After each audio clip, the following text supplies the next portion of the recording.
सोमनाथाय नमः।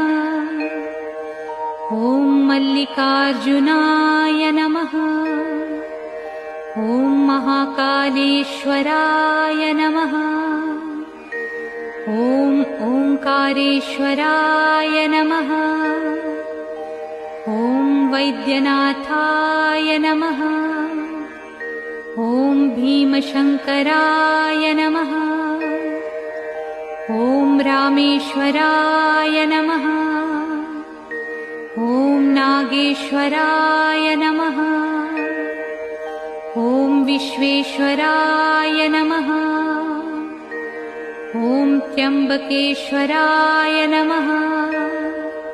ॐ केदारेश्वराय नमः। ॐ भुस्मेश्वराय नमः।